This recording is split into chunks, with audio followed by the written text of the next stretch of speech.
नमस्कार मंडळी, आज आपण पालकाचं गरगटं कसं करायचं बघणार आहोत.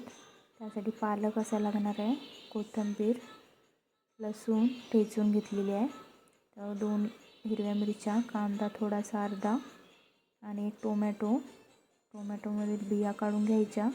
आणि ही मिक्स डाळ आहे, तूर डाळ, मसूर डाळ, मूग डाळ अशी 3 डाळी मिक्स आहेत.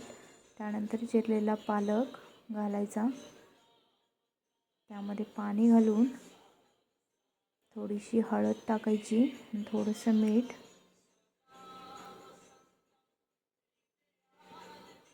घालून कुकरला 3 शिट्या येईपर्यंत शिजवून घ्यायचं. शिजवल्यानंतर रवीने थोडंसं घुसळून घ्यायचं. त्यानंतर फोडणी, एका भांड्यामध्ये तेल गरम करून त्यामध्ये जिरं मोहरी तडल्यानंतर त्याच्यामध्ये थोडासा हिंग आणि लसूण, ठेचलेला लसूण टाकायचा. लसूण थोडा जास्त टाकायचा. थोडीशी हिरवी कोथिंबीर, फोडणीत कोथिंबीर टाकल्याने त्याची चव अजून थोडी जास्त येते.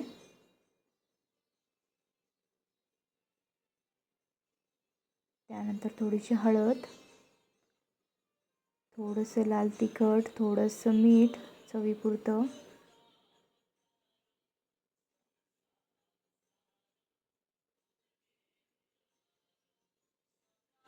तिखट थोडंसंच टाकायचं, कारण आपण मिरच्या वापरलेल्या आहेत.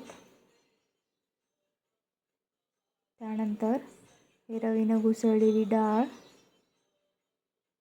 त्यामध्ये ओतायची.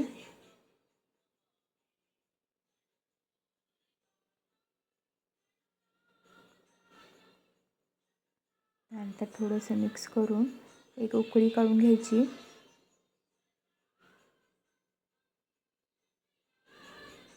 वरून थोडीशी कोथिंबीर. बघा, आपली तयार आहे पालकाचं गरगटं.